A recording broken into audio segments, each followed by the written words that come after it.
I am really excited to share that the Nonprofit Podcast Network will now be increasing the number of nonprofit stories we get to share. With the generous support from Cap Trust, fiduciary advice for endowments and foundations, you can find them in Sacramento, Roseville, and Folsom, Runyon Saltzman, Inc., RSE, Marketing, Advertising, and Public Relations, creating integrated communications committed to improving lives, and Western Health Advantage, a full-service healthcare plan for individuals, employer groups, and families. These businesses have made it possible for the Nonprofit Podcast Network to go from a once-a-month episode to once-a-week episode, allowing us to serve that many more nonprofit agencies in our community. Please give preference to these companies if you require their services, and if you don't, heck, write, call, or comment on their websites with a thank you. Oh, and be very sure to subscribe so you don't miss a single episode every Wednesday. Welcome to the Nonprofit Podcast Network. Our purpose and passion is to highlight a nonprofit organization in each episode, giving that organization an opportunity to tell their story in their words to better inform and educate the respective communities they serve, as well as provide one more tool for them to share their message to constituents and donors. Hi, I'm Jeff Holden, Principal of Multipoint Content Strategies and Hear Me Now Studio. We provide this forum pro bono to help build stronger communities through shared voices and to both encourage and support the growth of local nonprofit organizations through podcasting. Most of us have that neighbor. You know, the senior woman, man, or couple that have lived in the house forever, and maintenance has gone, well, a little long past deferred. Or there's been a serious injury or job loss that is preventing them keeping their home up. The place really needs work, serious work their fixed income won't support. And it's surely beyond the scope and skill set you've got. Just checking in on them or bringing a treat is not what they really need. Their home has really become unsafe to live in. Wouldn't it be great if there was an organization that could help them with their situation? This episode addresses just that. Bonnie Patterson is a seasoned nonprofit professional currently serving as the Executive Director of Rebuilding Together Sacramento, where she leads efforts to provide critical safety and home repairs for low-income homeowners. With a background deeply rooted in financial management and program operations, Bonnie previously held the role of Director of Finance and Operations at the Museum of Science and Curiosity, where her expertise contributed to the institution's success. Prior to that, she honed her skills as the finance and program manager at Rebuilding Together Sacramento, demonstrating a commitment to both community service and revitalization efforts. Before her tenure in these positions, she spent a decade owning a consultancy firm specializing in nonprofit management, offering strategic guidance to organizations seeking to maximize their impact. Outside of her professional endeavors, Bonnie takes pride in her family, boasting a grown son, 3 daughters, and 2 sons-in-law who serve as a constant source of joy and inspiration in her life. So, Bonnie, welcome to the program. I'm really looking forward to this conversation because I haven't had anybody where I need a hard hat and a hammer and some nails, and what you do is unique compared to some of the other programs that we've gotten, people that we've interviewed. So, welcome. Thank you. Thank you. I love talking about Rebuilding Together Sacramento almost as much as I love talking about my kids, but they get tired of that. So I'm glad you're giving me a microphone. Good. Well, let's get started. On the organization itself, what really do you do in the community? What is Rebuilding Together? Rebuilding Together Sacramento is one of 120 affiliates of Rebuilding Together, the national organization. We serve all of Sacramento County. We actually have our Save at Home program is in the city of West Sacramento, parts of San Joaquin County and El Dorado County. We started originally back in 91 as Christmas in April. And from there, it was all volunteers, and we only did rebuild events. So that's repairing houses of low-income homeowners, just people that need a helping hand. From there, it grew. In 2000, by that point, we were rebuilding together. We hired our first employee who was with us until last year. She was our executive director the entire time.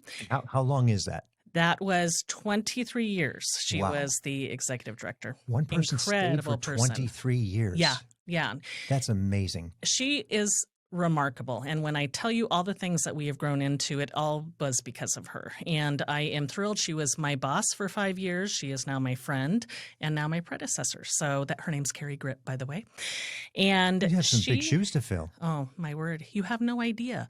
I had no idea how much she did until I stepped in. And thankfully, she is there a phone call away because I'm calling her constantly. Fantastic. And the good news is everybody now is going to have an idea because we're going to talk about that. Yeah. So and actually, since I have taken over, we've kind of expanded more. But we went from just doing rebuild events, which were just in April. In fact, it was just one day in April. To now we call it our rebuild month, and that's the most of our houses are done in that month. And we also do fall. We do 15 to 30 homes per year, and that can be anything from landscaping to fencing to electrical repair, you name it. We do everything, whatever we can find volunteers to help with. We also, in 2001, started a Safe at Home program. So that is where we're able to help hundreds of people every year. It is... And the Safe at Home program is different and distinct from the rebuilding projects. Yes. Okay. Yes. So Safe at Home is intended for older adults and those with disabilities to age safely in their home. So, there's a lot of choices. People can choose to live with their family, senior centers, something like that. But the majority of people that reach out to us want to stay in the home that they've known and loved for so many years. Mm-hmm. So what we do with our Safe at Home program is go in completely free of charge, install ramps, railings, grab bars, all sorts of things so that they can be safe. The we typical also slip and fall stuff, showers, that is the entryways, number one, garage doors. The number one call to 911 for older adults is from a fall.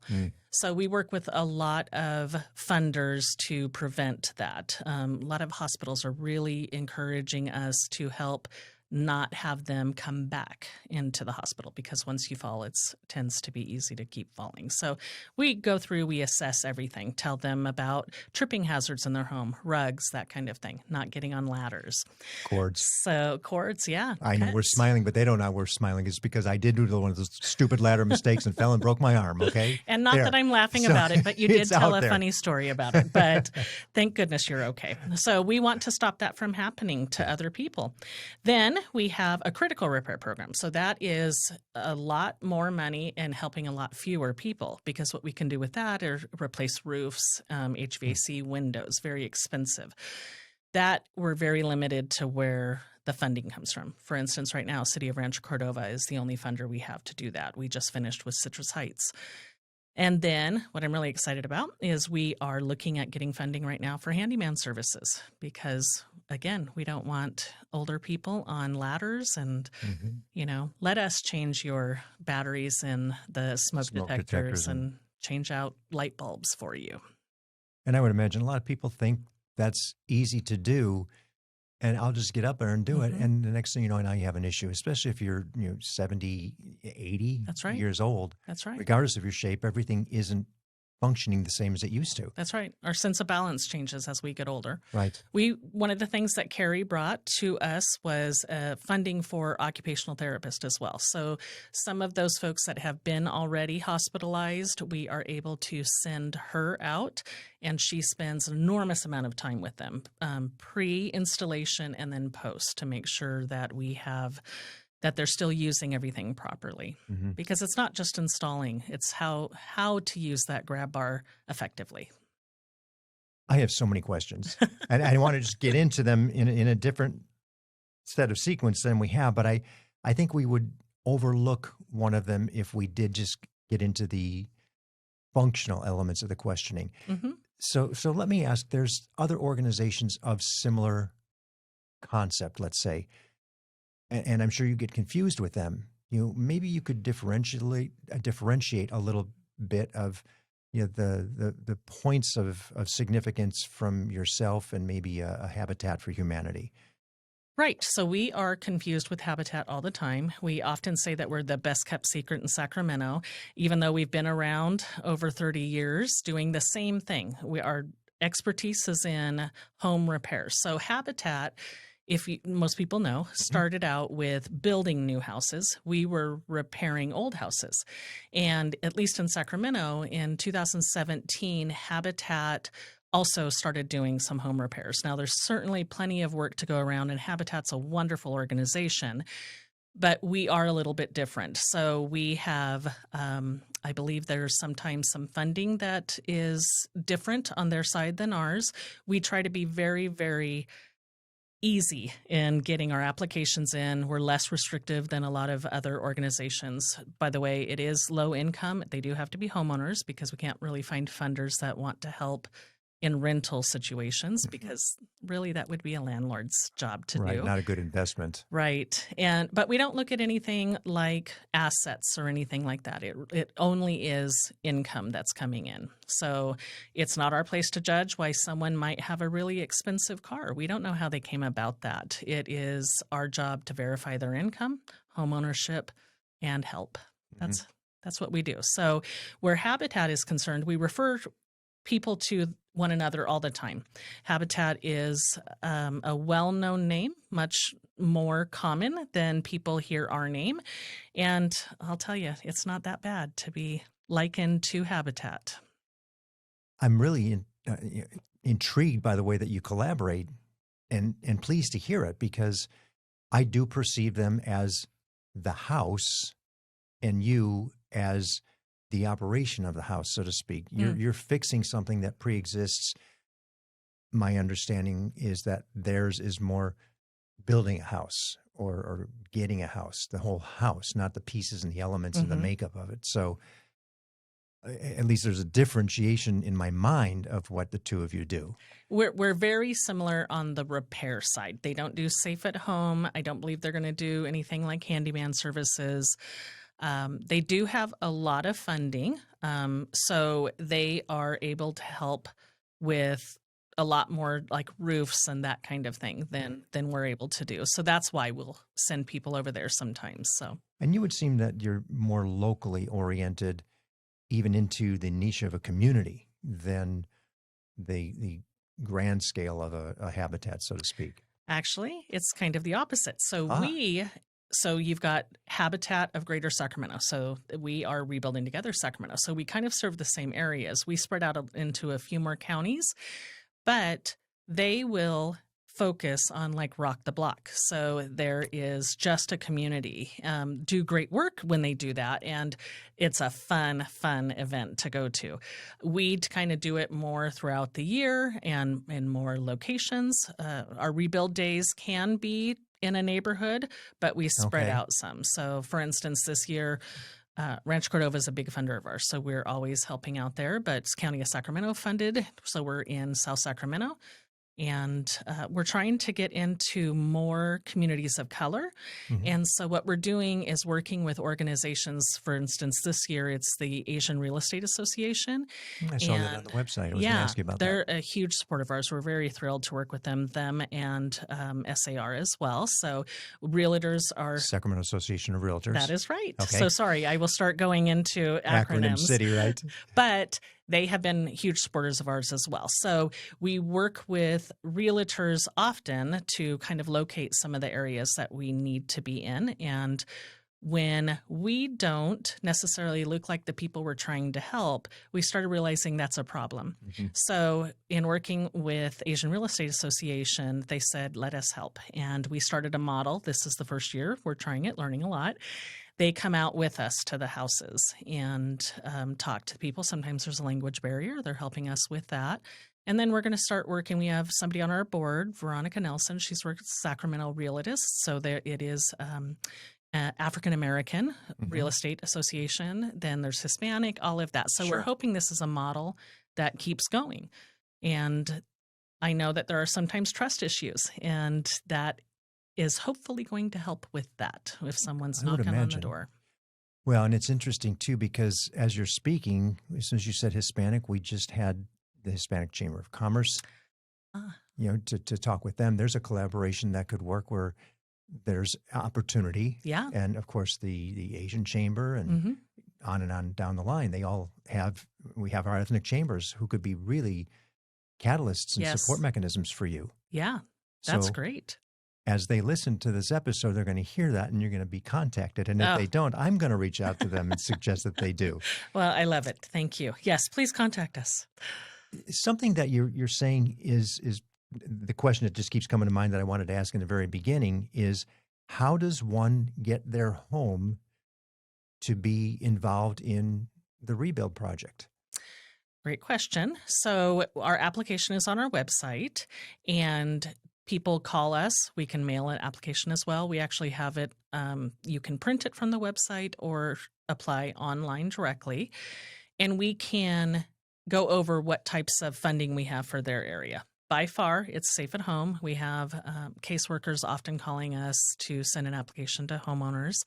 So and by caseworkers, what is that? Who are, well, it who could are be the anything. caseworkers? So, for instance, Meals on Wheels, we work with them quite a bit. So they go into a home and they say, oh, wait, we can see that this person would benefit from having a ramp. And so they may have a caseworker involved, and then they contact us, ask us to send an application. MUD is a huge partner, and they are going to be doing some big projects coming up, and we're talking to them right now about doing the same kind of thing. If their folks are in doing a weatherization type of thing, well, maybe they see there's a need for us, and then we're going to try to streamline that. So that's maybe that's a window, a really gaping door, or something to that effect, where they can help and make it not only safer but a little more secure for the individual too. Mm-hmm. Okay. So once the application comes in, we just require proof of income. And that could be a Social Security award letter. That could be a, W-2, whatever it is.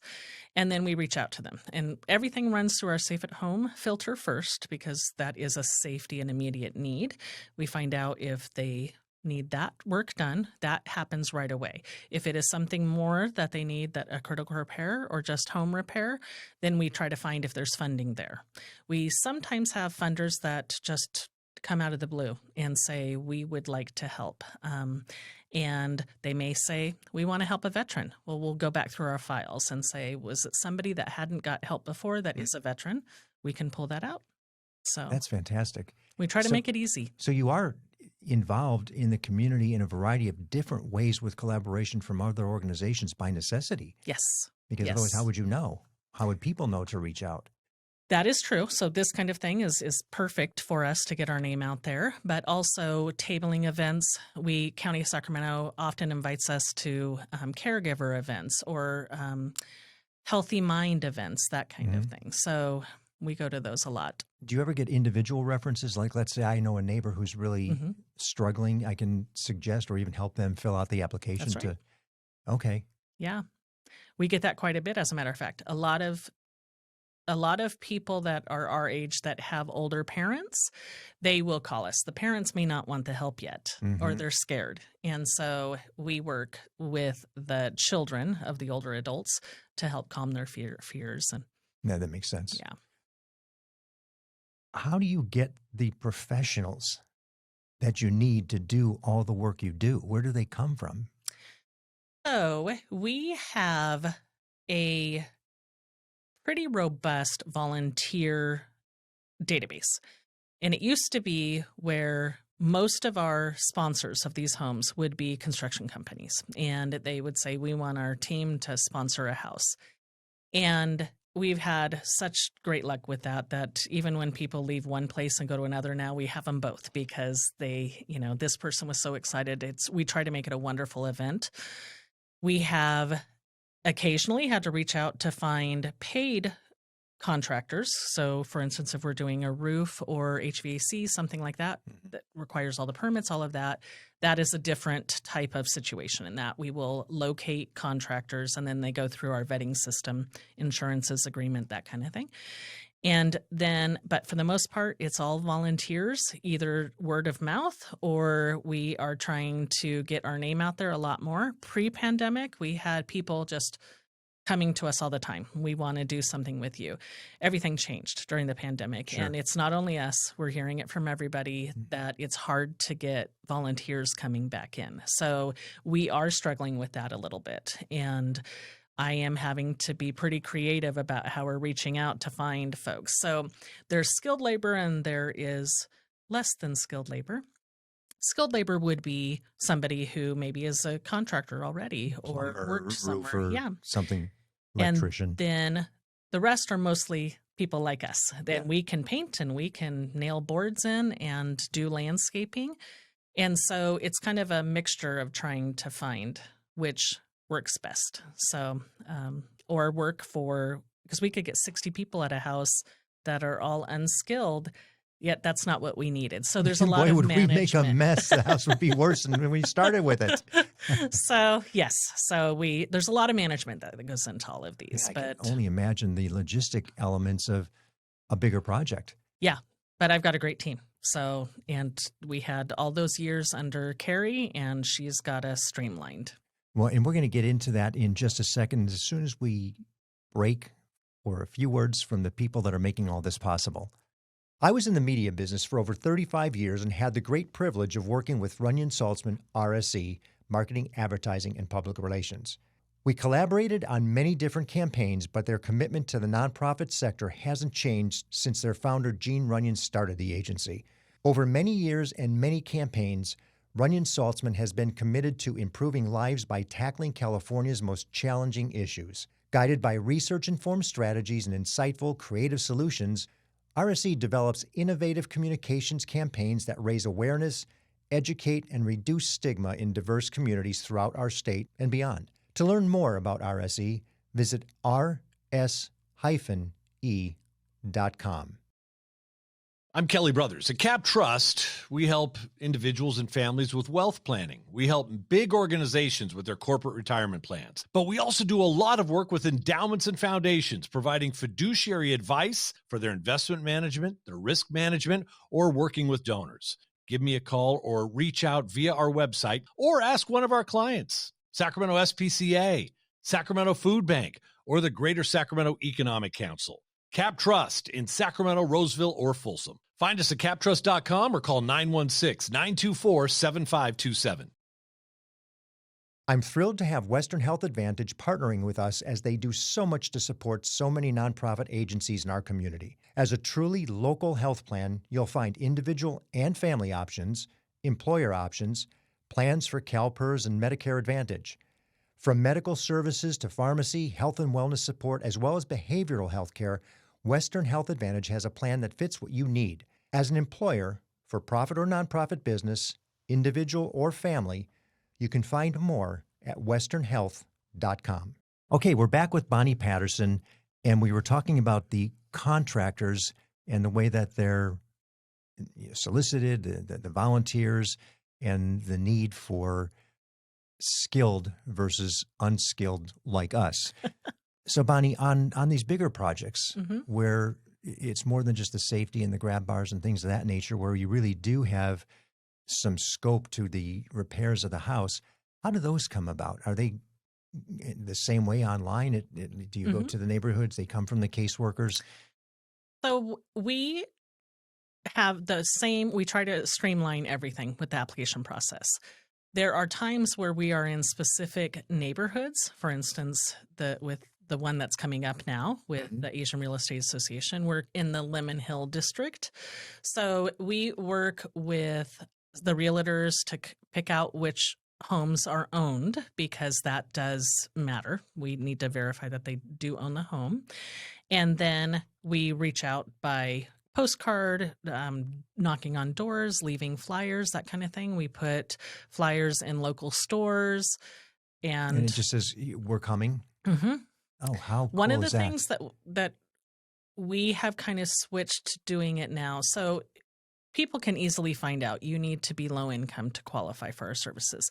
That a lot of people are a little hesitant for people to know that. So their neighbors are going to eventually figure it out if they also look into us. So a suggestion, it wasn't my idea, it was actually the Asian Real Estate Association, and we have run with it, was to say, instead of we can help you, it's more like, hey, we're only choosing 4 houses. And we could not believe the response then. It looked so different. Now, mind you, I also should point out, we are not allowing, how do I say that? We are allowing anyone of any ethnicity to apply. And it comes basically first come, first serve and what fits our program best. So even the 4 houses we're choosing in the Lemon Hill district are not all of Asian descent. So I just want to make that clear. There's no discrimination. There's or no anything like that. discrimination. It's just first come, first So, serve. Yeah. Qualified. Yeah. It just, we happen to know some communities are communities of color. Sure. So then after that, we send our team out. We have a rebuild event manager and then a coordinator. They go out, they do a full walkthrough of the home, talk to the homeowner, learn what is needed on the home, and if it was something that we can fill. Some homes are way too heavy and some are actually too light. It wouldn't be a good volunteer experience. Mm-hmm. And then we plug it all in and then start looking for what we call house captains. Those are the people that have not necessarily more skill, but can manage volunteers that may know a contractor and can get the volunteers organized properly. What's an average number of volunteers you have working on a project?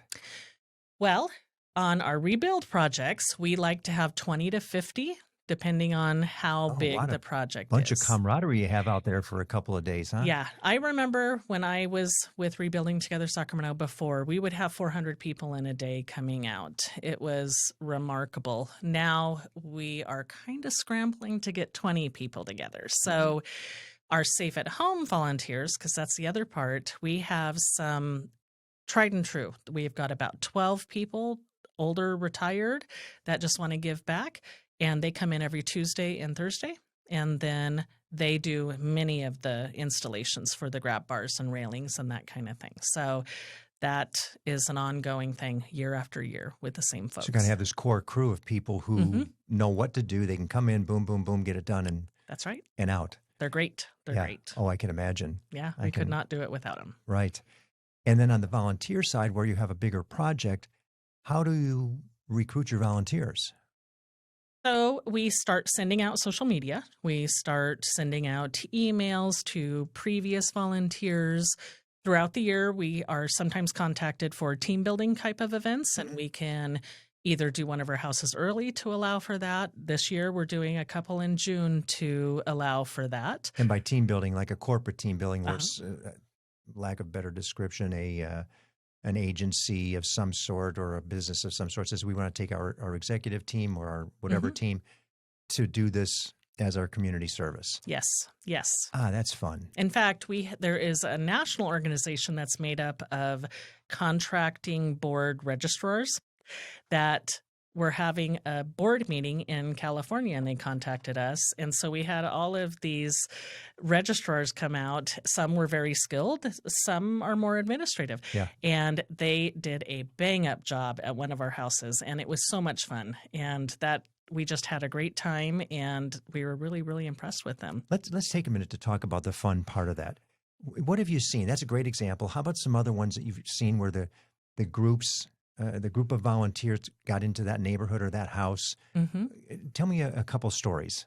So one that comes to mind was Veterans Day. So we had Clayton Homes come to us and want to sponsor, which meant all skilled labor. So that was pretty exciting for us. So, big scope of work on that one, I would hope. It was. I could not believe what they got done. And they had a soft spot for veterans. So we reached out to someone who had recently applied for our Safe at Home program. And we had just put grab bars in her home, and her name is Diotha, and she's 83. Oh, wow. And she is this sweet, wonderful woman that's quiet and did not want to be interviewed. And Clayton came out in force, and they put a completely custom-built, remade ramp for her kitchen, redid her kitchen. They painted her house. They did everything. It was remarkable. Well, we had the press come out. That was part of the sponsorship that they gave us. And so we reached out to the press, and they wanted desperately to interview her. And she was uncomfortable, but I had made the comment of how happy we were that we could help somebody like her. And she said, well, if I do this, does this help others know about you? And so she did. Wonderful. So there's these clips out there from KCRA, I think. And you need to find her. She's so wonderful. And she was just so, so thankful. And Clayton was remarkable. We basically just stood back and stayed out of their way. And let them do their thing. Let them do their thing. And then they got interviewed, and then we found out more about them and why veterans are so important to them. It could not have been a better day. So, how about in some of the neighborhoods where you do, or do you go in, like, let's say it's a canvas of that particular neighborhood and you get acceptance of 3-4 homes?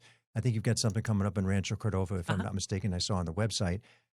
Is it April? Yes, Is it this we month? have every single weekend in April we're doing these. One is a facility, SAC Youth Center. We're excited about that one too. Okay, so you do, even beyond houses, you could get into a commercial property or something like a school or whatever, depending Community on centers, the Orangeville Fair Oaks Food Bank and Farm. We're really excited. We have a grant from Republic Services that we were able to pick a project, and we are very excited. That one is going to be major, and our last hurrah will be September 28th, and that's our day of service when we're going to have volunteers. But And do you participate in Big Day of Giving? yes, we do. Okay. Thank you so much for bringing that up.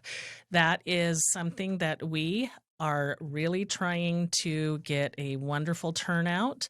There's a lot of incredible nonprofits in Sacramento, so we're all asking for the same money. And it really comes down to what your interest is. I always go, puppies and children, they are going to always do well. I don't think Well, if I'm not mistaken, houses have puppies and children in them. That's right. If the roof's leaking, the puppy's not happy, the child can't sleep. I think you're onto something. That's how we should spin it. No, I just don't think that we in America revere our older adults like they do in some other countries. Right. And I personally would love to have that changed. And that is going to be my mission, Jeff. That's what I'm going to do. So I think that we get scared of growing older and we kind of don't want to think about it. And so we're looking at how do we get that message out there that by people donating to us through Big Day of Giving or just throughout the year, then we can help, and we can help their parents or, help their elderly neighbor. So, And to that point too, Bonnie, if you can take some of the burden of the living environment off of somebody's mind, they can then focus on their well-being.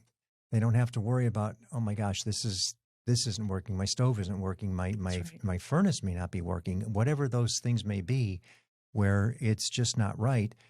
If that's not a burden that they have to carry because it just got repaired, then they can really worry about, well, I've got a medical appointment. I've got to worry about this. I've got to get my exercise, but I couldn't walk down the stairs before. Now I have a ramp. I can get out. That's right. Yeah, just all those things. I don't think that people realize, like, for instance, mobile homes, they are not ideal to grow older in if you end up in a wheelchair because ramps are difficult to put on a mobile home because of the rise, and you need to have, just so you know, an inch for every foot up. So that would mean sometimes a 40-foot ramp. I know that's run and rise. I do know that from stairs. So then that means a wheelchair lift. Well, that could be $10,000 to $15,000, and there's just nobody really funding that. We have a longstanding relationship with the Agency on Aging, and they do provide a lot of funding to help us with those kinds of things. So I don't want to say that we can't do that because we can. It's just we have to find, we have to kind of base the need. But yeah, there are people that have told us they have not left their home in years because they couldn't get out, and we want to stop that. That's no way to live. No, that's not. And that is one of the things that you provide the ability for them to get there. Yeah. And that's a big deal. I think when we just think of rebuilding together, it's like, okay, we're fixing these houses and all that sort of stuff, but you're actually changing somebody's life and lives by what you do, because now they can do things differently that they couldn't do before. Yeah. It really, I was so excited to come back, and I have had some really incredible jobs in the nonprofit world, but working at Rebuilding Together, I know every day, whether I'm pushing paper, signing checks, whatever I'm doing, that I am helping so many people to live safely and comfortably. And that we take that for granted. So many of us do. Right. How many people are on staff? Right now we have 7. We're hiring 2 more. We have a part-time installer that we're about to bring on, and then an administrative person. So there'll be 9 of us total.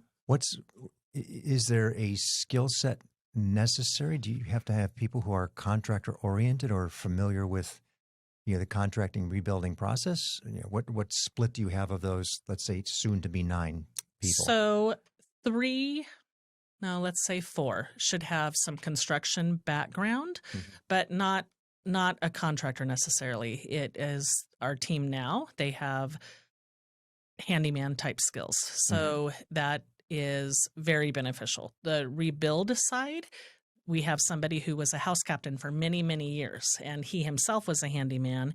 And so he is able to immediately identify, just walk into a house and start noticing that. And half of our orient staff, what subs he needs to do what. And all the testers, are the outlets working properly and all of that. Right.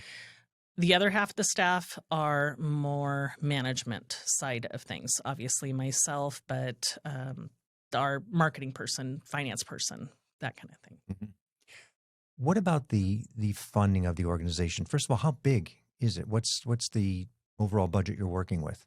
$1.4 million. Okay. Which is sizable, but small to always a needing lot to be bigger. Or other organizations. But to give you an example, when I started originally in 2014, we were at about 500,000. So we have grown a lot, and there is a lot of a need out there. And that is why I think that more funders are coming towards us, cities and counties especially. You're one of the few organizations where you can literally see the impact you make. Right. You can see it. It's tangible. It's material because you're sticking something into the home that's visible. That's right. And then consequently, the benefit to the homeowner. How about the overall funding mechanism? How do you generate your funding? Most of our funding comes from grants through cities and counties. So CDBG grants or community grants that they have.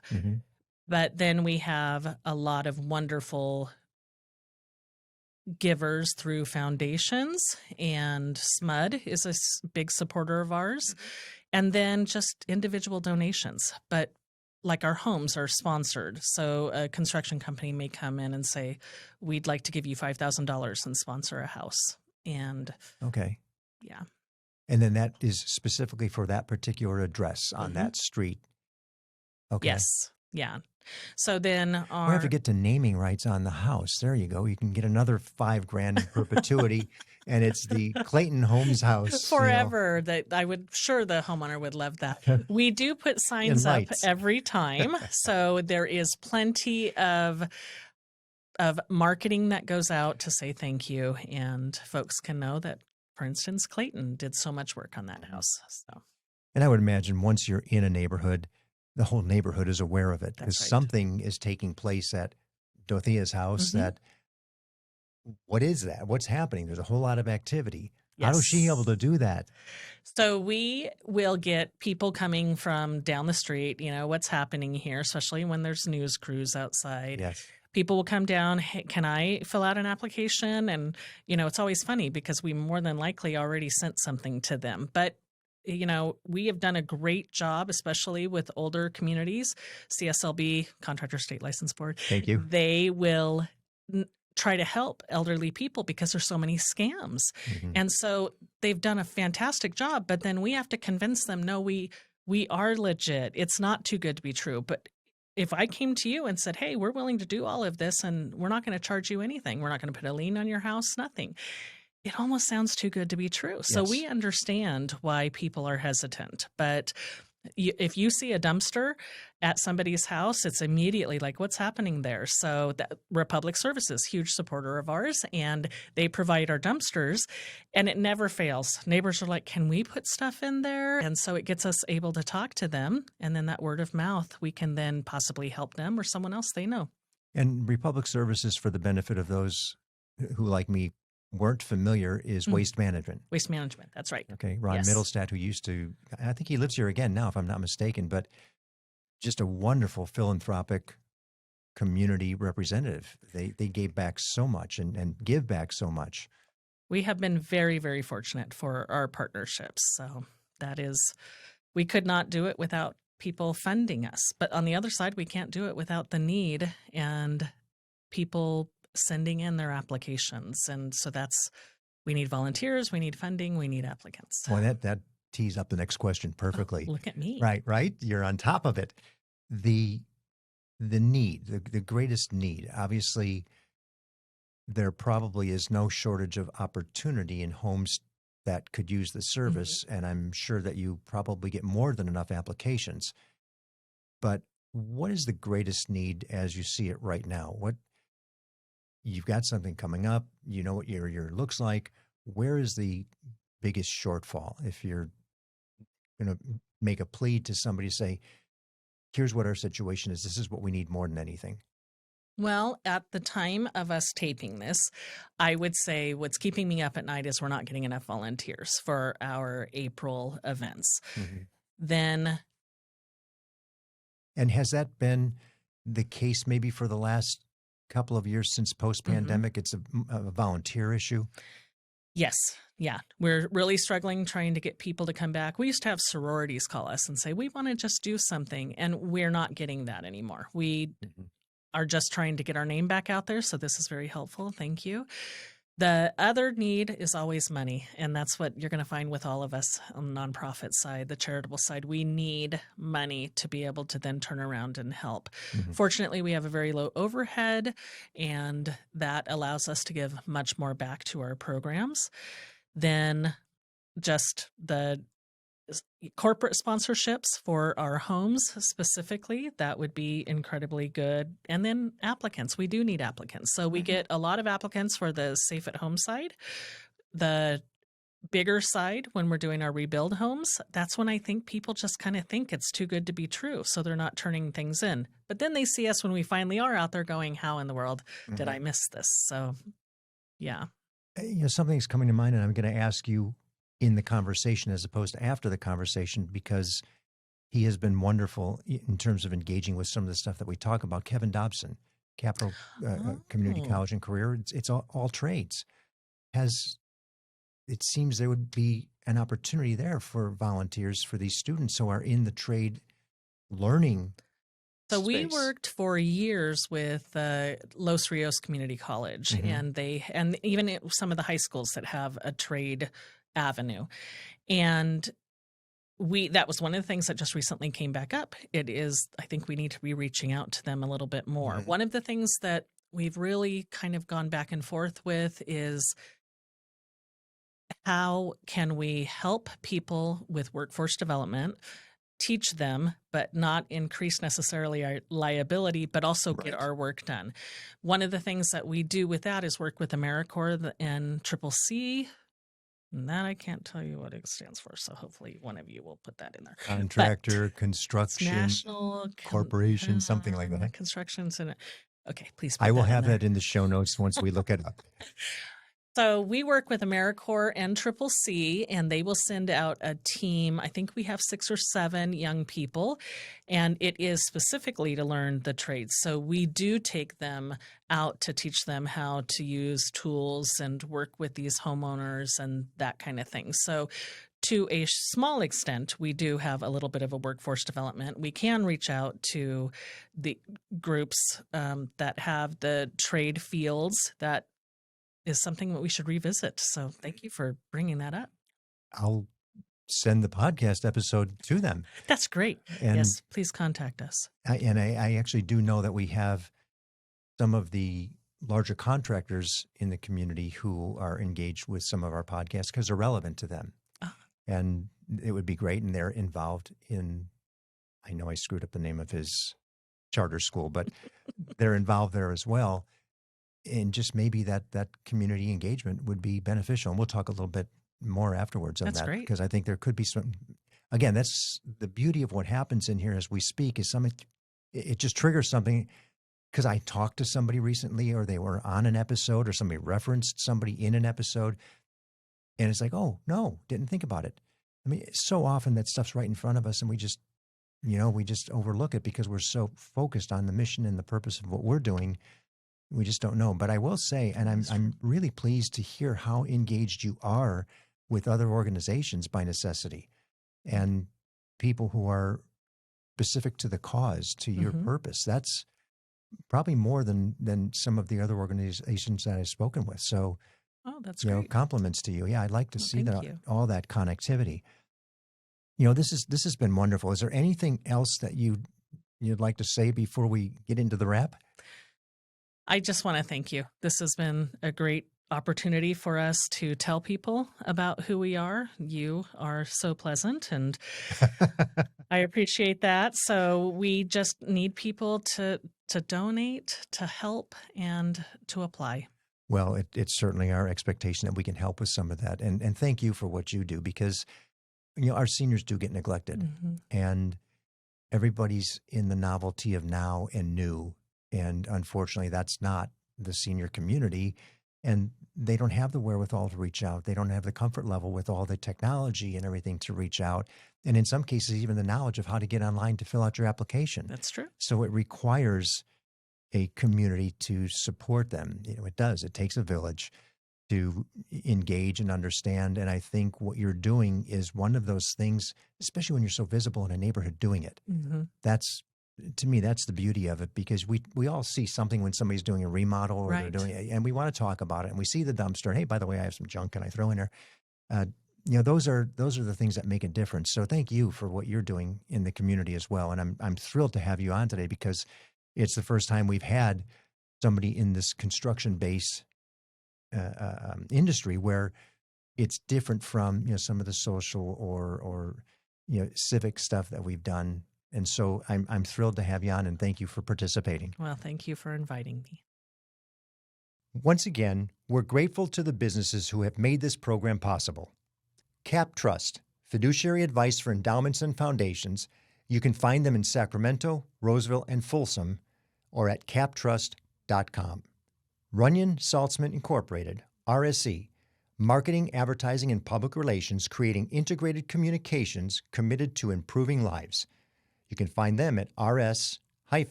And Western Health Advantage, a full-service healthcare plan for individuals, employer groups, and families. westernhealth.com. Thank you for listening to the Nonprofit Podcast Series. I hope you enjoyed the episode. If what you heard moved you, please reach out to that organization and do what you can to help. If you like and appreciate what we're doing to support local nonprofits, please give us a positive review, subscribe, and share. If you're a nonprofit with an interest in participating in an episode, you can reach us at info@multipointstrategies.com. The Nonprofit Podcast Network is a production of Multipoint Content Strategies and is recorded and edited by Hear Me Now Studio.